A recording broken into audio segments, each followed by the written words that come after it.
Good morning. Welcome back to the show. James Rule, XRP, crypto teacher, not financial advice. This is the James Rule Crypto Show coming in stereophonic sound to YouTube. And, there's been so many things happening, so many things going on. I really feel in my heart that this lawsuit is coming to an end, Ripple and XRP, and I'm praying that we get regulatory clarity on the currency XRP, the digital currency XRP. And we're going to look at a couple of articles today. I'm going to go through them in detail that just kind of show you, what's transpiring, what we've been going through, all the above. But before we get started, this episode is brought to you by LINQTO. LINQTO is one of my sponsors. They offer pre-IPOs before these amazing companies go public. And if you are an accredited investor, yes, you have to have a certain net worth in the United States to be able to purchase these. But if I'm not mistaken, LINQTO is working on a program where non-accredited investors will be able to invest in these unicorns as well. I mean, look at the list here. You can invest in Copper, Ripple Labs, and you can even pay for Ripple Labs pre-IPO with XRP, the non-security. You cannot purchase a security with a security. They also offer LINQTO, Uphold, PolySign, Ledger, Epic Games. I mean, there's a ton to choose from. There's a link below. Check it out. Tell them James Rule XRP sent you by. Now, I was at my parents' this morning, and they have this lovely dog, this border collie. His name is Blue, and he's funny because, border collies are herd dogs. So he walks up to you, he'll lean up on you, he wants you to pet his nose, and it was funny, he'll turn sideways and block you, kind of like he's guarding you or whatever. I love this dog. This is Blue, my family's pet. All right, Rose XRP. If you're not following Rose XRP on crypto Twitter, you need to. She is a lovely female in this community. She gets the news out as well. And here we go. Look, breaking SEC staff emails revealed that XRP failed the Howey test by XRP speculation. Check it out. This is the article. I follow XRP Talking Speculation News. He has a Twitter channel as well and a YouTube channel. Let's go over this article real quick.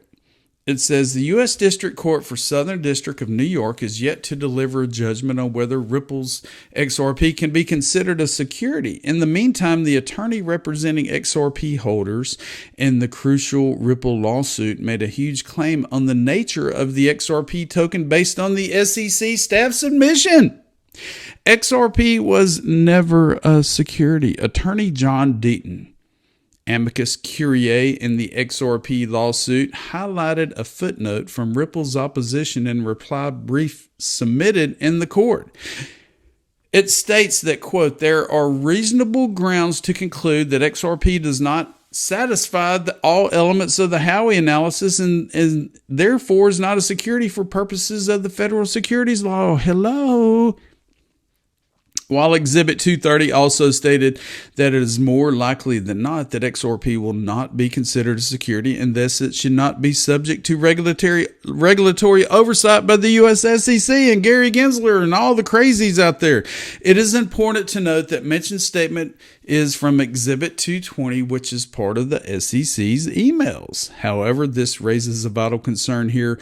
Why did the commission allege charges against the Ripple executives when its staff analyzed that XRP is not a security in nature? Here's the footnote. Look, Exhibit 220.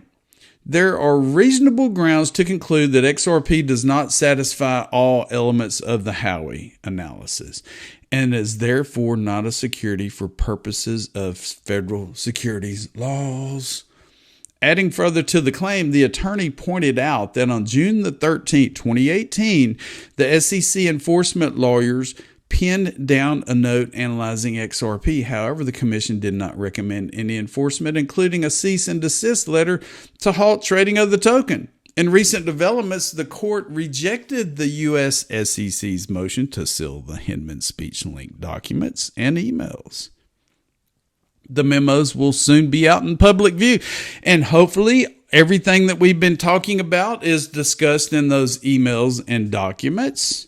We're going to see those very soon. Will they be redacted? Will there be marks across them where we cannot read half of the documents because it's being redacted by the wussies at the SEC? Let's keep going. John Deaton. Now, John Deaton commented on this. He tweeted it out 15 hours ago about, since noticing this, he's been racking his brain about two things. Number one, why wouldn't Ripple lawyers make a much bigger deal about this and not just include it in a footnote? And number two, how the F did I miss it before today? Although, to be fair, I've read thousands of pages and do have a job. John, you've been doing a great job. You pull this up. I mean, the more evidence we get out there, the more it's going to help us to get regulatory clarity on XRP. It's going to help the Ripple case. I'm not affiliated with Ripple. John Deaton's not affiliated with Ripple. I do own shares of Ripple pre-IPO through LINQTO, like I explained earlier. And yes, I paid for Ripple shares of the company with XRP, the currency. You cannot buy a security with a security. Hello. When I purchased XRP for the first time back in 2017, I did not sign a contract with Ripple. Again, when I purchased XRP for the first time back in 2017, I did not sign a contract with Ripple. I didn't even know who Ripple Labs was. Let's keep going. John Deaton. Follow him at John E. Deaton1 on Twitter. He is an amazing individual. Quote, the documents are likely to reveal dissension opinions within the agency's own ranks as to which cryptocurrencies are securities and why. And by doing so, they're likely to bolster Ripple's case. Sam Lyman 33. He wrote this article that I'm fixing to cover for you. Yeah, in Texas, we say we're fixing to do this, we're fixing to do that. Here we go. Ripple's effects from the SEC lawsuit could strengthen Coinbase's litigation. There's Brad Garlinghouse, the CEO of Ripple Labs. The Securities and Exchange Commission crackdown on crypto continues with Chair Gary Gensler accusing the industry of suffering from a lack of regulatory compliance, not a lack of regulatory clarity, but in the agency's bid to wrangle digital assets by classifying them as securities, it faces significant opposition from an unexpected source, the SEC of yesteryear. Painting that broad brush is what Gary Gensler always says. Gensler recently claimed that all digital assets other than Bitcoin could be considered securities and could therefore be subject to securities law. But haunting the agency in its legal campaign against crypto are past statements and internal documents that are likely to present a much different opinion. The SEC has tried to keep these documents under wraps when its lawsuit against Ripple Labs, but a federal judge ruled last week that they had to be made available to the public. The decision marks a big win for Ripple and potentially an even bigger win for the crypto industry. Here's why. Now, unpacking the Hinman documents. This is a great article. Soak it up. A significant hinge point in the SEC versus Ripple case is the internal deliberation that took place at the agency regarding the now infamous Hinman speech. In 2018, the then SEC Director William Hinman delivered a speech in which he said neither Bitcoin nor Ethereum were securities, a declaration that appeared to be at odds with the SEC's recent statements on the issue. Complicating matters further for the SEC, Judge Annalisa Torres denied the agency's request that documents related to the Hinman speech be sealed. Her decision will give the public a look under the hood of the SEC's rulemaking process as it relates to digital assets. It's a big blow for the nation's top financial regulator. Why? Because the Hinman documents could shine a light on the SEC's thinking on crypto like never before, forcing the SEC's hand. To date, the SEC has been keen to play its crypto cards close to the chest, which has allowed it to take a hardline stance against any digital asset that is not Bitcoin.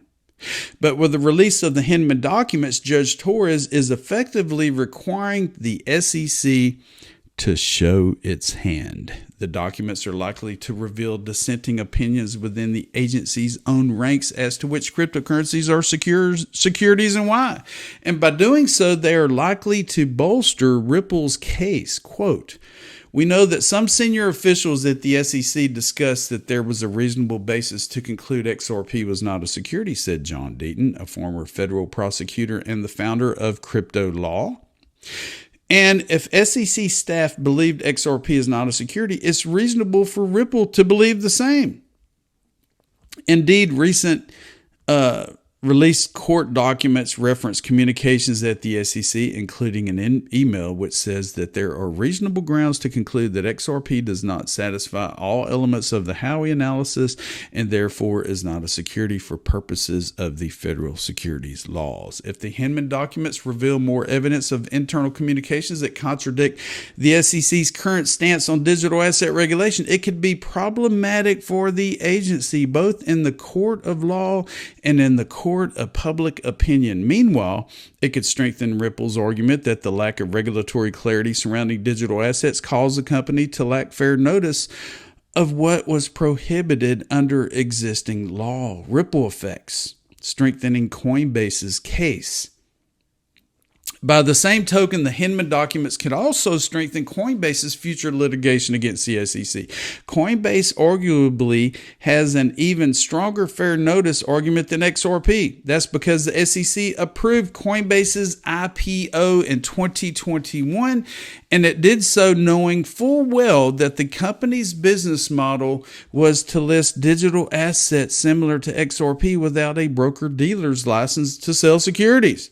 This raises the question, why would the SEC have approved Coinbase's IPO of a company selling digital assets to retail investors if the agency believed those assets to be unregistered securities? It makes no sense, people. Either the SEC failed in its responsibility to protect investors, which they have done, or the internal consensus at the time was that these digital assets were not unregistered securities. Whatever the case, both the public and the crypto industry deserve to know. Looking ahead, whether it's the Hinman documents, the Coinbase IPO, or even Gensler's previous praise of a token he now considers to be a security, algo, the SEC cannot escape past statements and actions that contradict its current positions. And the weight of these contradictions is increasingly apparent to the court. Case in point, Judge Torres has determined that the emails and documents related to the Hinman speech are judicial documents, which means she is likely to rely on them in rendering her final decision. If Judge Torres ultimately rules in favor of Ripple, the decision would provide a critical legal precedent for the industry. It would insulate digital assets similar to XRP from being automatically labeled as securities by the SEC, and it would all but force the agency to back down from its regulation by enforcement approach that is driving crypto investment offshore. This is an excellent article. I'm now following Sam Lyman on crypto Twitter. Way to go, Sam. Thanks for sharing this, John Deaton. I can't say enough about John Deaton. He stepped up to the plate right after the SEC sued Ripple. He's been behind this entire community, the XRP army, the crypto army, whatever you want to call it, for over 2 years now. And we all love John Deaton. And I just want to say hats off to you, John. He's not getting paid to do what he does. He's doing it at his own time, and we're all fighting for a level playing field. So if you like this video, please share my channel. My channel is growing again. I want to thank all the new subscribers out there, the James Rule Crypto Show, James Rule XRP. I love providing this information. I love meeting people in the public as well as on social media, and I hope everyone has a wonderful week coming up. My name is James Rule XRP, and never forget, I told you so.